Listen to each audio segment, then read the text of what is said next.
और कभी निराश मत होइए।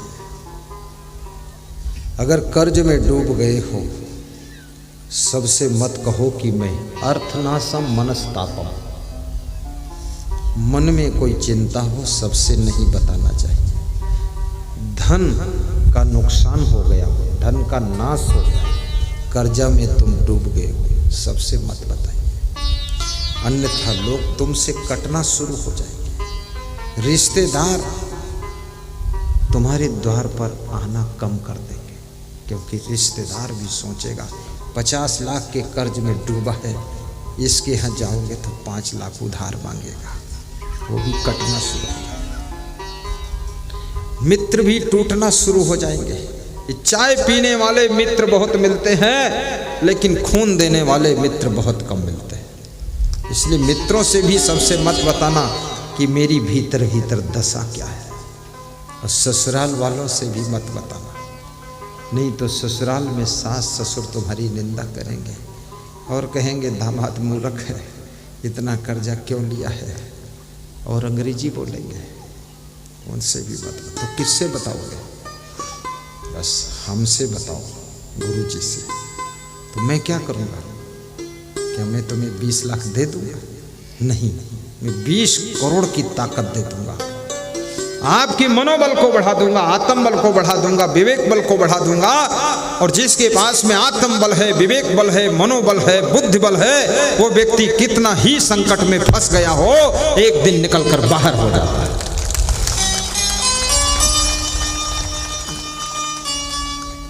दुनिया में सब बल से बड़ा बल मनोबल है। चाणक्य कहते हैं, नास्ति मेघ समम तोयम। मेघ के जल के समान कोई जल नहीं। कितने ट्यूबवेल चला दो, कितनी नहरें चल जाएं, कितने बोर चल जाएं, धरती तृप्त नहीं होती।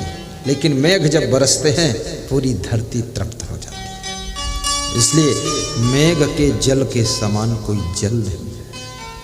और नास्ति आत्म समम बलम। आत्म बल के समान कोई बल नहीं है, सबसे बड़ा आत्म बल है। इसलिए याद रखना, धन बल तो सेकंड नंबर पर है, आत्म बल बहुत बड़ा बल है। आत्म बल कभी टूटने ना पाए। हर नारी को चाहिए कि अपने पति का आत्म बल बढ़ाए। हर मां को चाहिए कि अपने बेटे का आत्म बल बढ़ाए। और हर पुत्र को चाहिए कि अपने माँ बाप का आत्म बल बढ़ाए। और आत्म बल जिसके पास में है, वो कभी हारता नहीं है। राम के पास में क्या था? 14 वर्ष के वनवास के समय में क्या धन था? अरे केवट को उतराई देने के लिए 10 रुपये नहीं थे। धन की तो बात छोड़, वो अपनी पत्नी की अंगूठी निकाल कर दिया। ये हालत में पहुंच गया मेरा भगवान। लेकिन उनके पास में आत्म बल है, पैसे पास में नहीं है, लेकिन आत्म बल, मनोबल, बुद्धि बल, विवेक बल, ज्ञान बल, तपोबल, इस बल के द्वारा वनवास में भी भगवान श्री राम रावण जैसे बलवान योद्धा को भी पराजित करते हैं और जीत लेकर के अयोध्या को वापस लौटाते हैं। इसलिए आत्म बल। प्रेम का बल भी आपके पास होना चाहिए। प्रेम का बल, अनुशासन का बल, और शारीरिक बल भी होना चाहिए। ये शरीर बहुत बीमार मत बनाओ। कितने लोग तो शुरू से ही बीमार रहते हैं, कभी ठीक ही नहीं हुए, पूरी जिंदगी निकल गई बीमारी में ही। इतनी बीमारी कहाँ से इकट्ठा कर लिया है? आज ऐसा फार्मूला बता दूंगा, बीमारी से छुटकारा बता दूं? बताऊं? ये लोग क्या कह रहे हैं, बताऊं? तो क्या सब लोग बीमार ही हो क्या?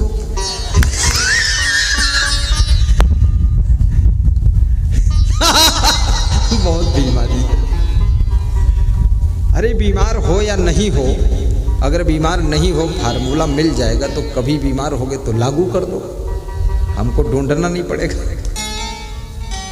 इसलिए एडवांस अपना अस्त्र शस्त्र रखना चाहिए।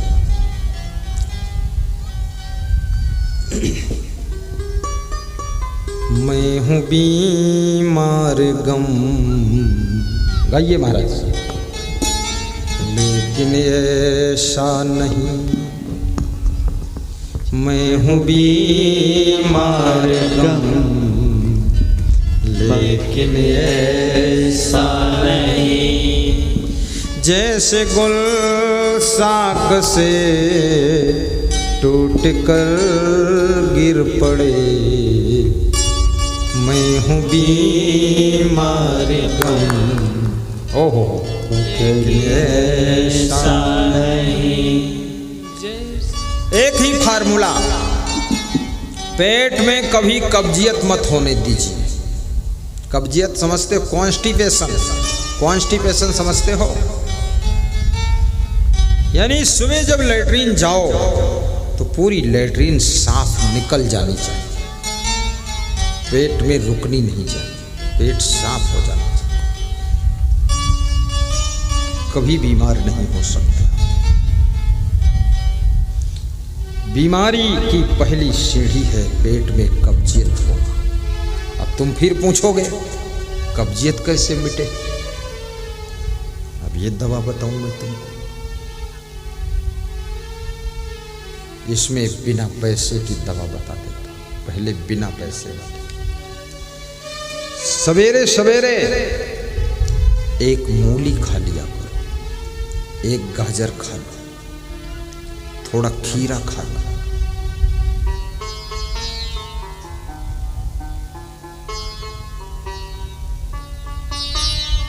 मकई का भुट्टा भूनकर नमक और नींबू लगाकर खा लो। एक 20 मुट्ठा मत खाना, 20 मकई मत खा लेना, नहीं मकई भी फंस जाएगी जाकर।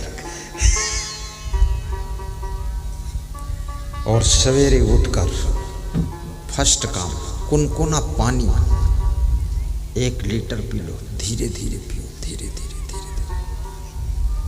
फिर उसके बाद थोड़ा चलो फिरो, झाड़ू वाड़ू लगाओ, मंजन वंजन करो, फिर आपको जोर से लेटरीन आएगी, जाइए पेट साफ हो गया। अगर फिर भी ऐसा लगता है कुछ गड़बड़ है तो क्या करना है? इसबगोल की भूसी शाम को 2 चम्मच गरम गरम दूध के साथ डाल के मिला के सट पी लो, पेट साफ। फिर भी लगता है कुछ और होना चाहिए तो रामबाण बता रहा, अमृता चूर्ण श्री च्यवन आयुर्वेद कंपनी का यहाँ बिक रहा है। इतना सा चूर्ण लेकर पानी के साथ खा, गारंटी से पेट साफ सुबह। फिर और बता देता हूं, समोसा, कचौड़ी, जलेबी,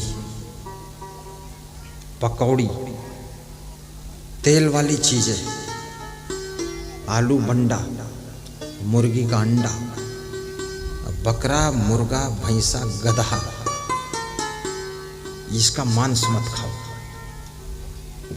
हरी सब्जी, सब्जी में फाइबर होता है। भोजन खाने के बाद 2 केला खा लो, पेट साफ। 2 केला, 10 केला नहीं, 2 केला।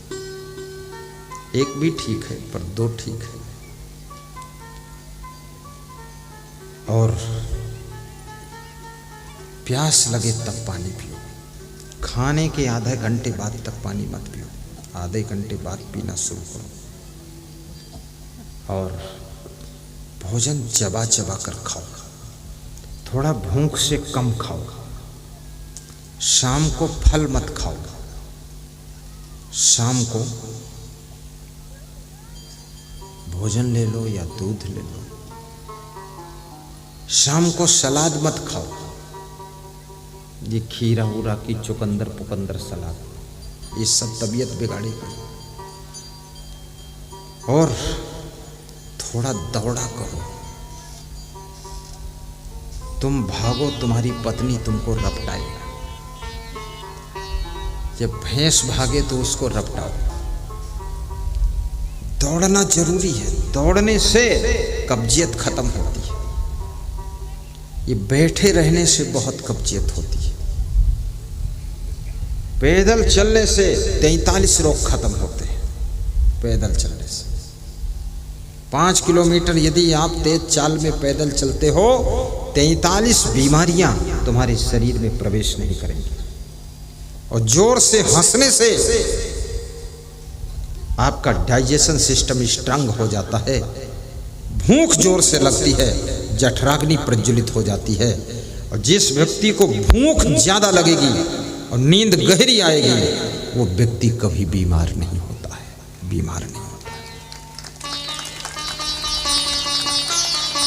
भूख कम लगने लग जाए तो समझ लेना तुम्हारा शरीर सूचना दे रहा है, तुमको बीमार होने की सूचना मिल रही है। और गहरी नींद ना आए तो समझ लेना आपकी बॉडी ने अल्टीमेटम कर दिया है, इंडिकेटर जला दिया है कि आप बीमार होंगे। 2 चीजें हैं, कड़ी भूख और गहरी नींद। और बच्चे के पास में यही 2 चीजें हैं। बच्चे को भूख बहुत लगती है और गहरी नींद आती है। बच्चा सोता है तो बिल्कुल निर्भय होकर सोता है। तुम सोते हो तो भी भय में सोते हो, डरे डरे सोते हो, घबराए ही सोते हो, ठीक से सो भी नहीं पाते। आपका स्वास्थ्य अच्छा रहेगा। कभी कभी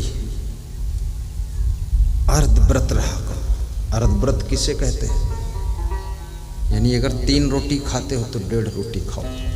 1 दिन करके देख लो। आप इतना भात खाते हो तो इतना खा लो। दाल 1 कटोरी लेते हैं तो आधी कटोरी ले लो। अब कितने लोग कटोरी में खाते ही नहीं, पूरा भगौना में खाते। एक आदमी खा रहा था तो परात में खा रहा था, तसला। तो मैं देखा तो मेरे को लगा कि कोई भैंस का पड़वा खा रहा कि आदमी खा रहा। इतना ज्यादा, अरे राम राम। जीभ का धर्म है स्वाद बताना। पेट भर जाने के बाद भी जीभ स्वाद बताना बंद नहीं करती है। स्वाद के लिए अगर खाओगे तो स्वास्थ्य आपका खो जाएगा। अगर स्वास्थ्य को ध्यान में रखना है तो स्वाद के लिए मत खाइए, आप थोड़ा संभल कर खाइए। और खाते समय प्रसन्न भी रहिए। शुद्ध जल पियो, व्यायाम भी करो। शरीर से व्यायाम नहीं होगा कभी स्वस्थ नहीं रह सकते।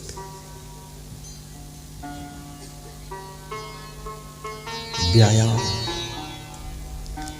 शाम को भोजन करने के बाद 10 मिनट थोड़ा पैदल चला करो। घर की छत के ऊपर चलो, सड़क पर जाने की जरूरत नहीं। फरवा मिलेगा, क्या फायदा, झंझट हो जाए उससे। बचे भी रहो दुष्टों से। अपनी छत पर घूमो। 10 मिनट हर रोज टहले, शाम को खाने की बात। और बता दूं, कम से कम दिन भर में 10-15 बार मुंह धो लिया करो, हाथ धो लिया करो। लेकिन बार बार पैर मत धोना। पूरी बॉडी ठंडी हो जाएगी। पैर बार बार नहीं, मुंह। इस सिर को ठंडा रखना। हेड गर्म हो गया तो डिस्टर्ब होगा। मैं यहां मुंह धोता हूं। यदि मुंह 10 बार धो लो दिन भर में, कोरोना का बाप तुम पर आक्रमण नहीं करेगा। कोरोना आ ही नहीं सकता।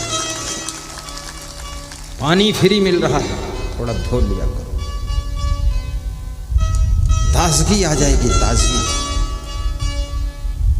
एकदम चेहरे पर चमक। और जो लोग चाहते हैं कि मेरे चेहरे पर चमक रहे, उसके लिए आज ही बता दो कि कल बताओ। रात भर में चमक जाओगे तो क्या होगा?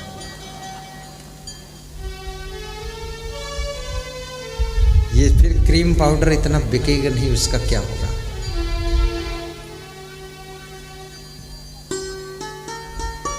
बता दूंगा, कल बताऊंगा। सब चीज़ आज बता दूंगा तो कल तुम क्यों आओगे फिर? कल बताऊंगा। चलिए आगे बढ़ते। 10 मिनट हर रोज टहले शाम को खाने के बाद।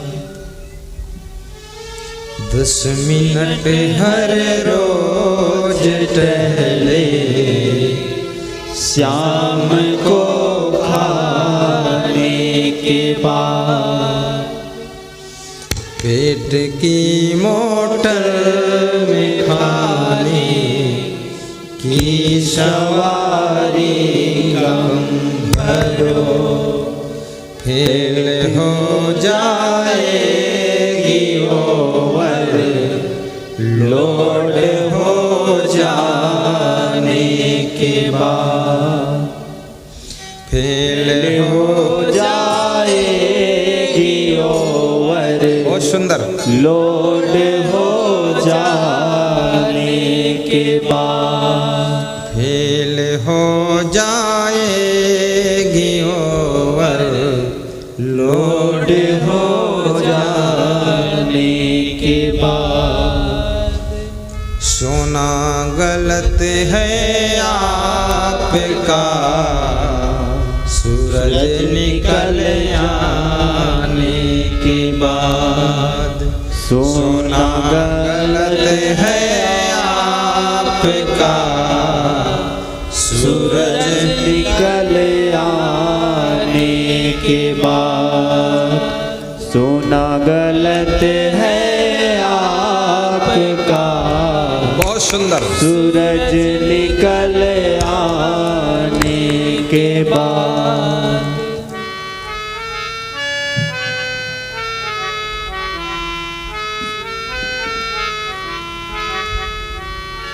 क्या बात है, आनंद आ गया।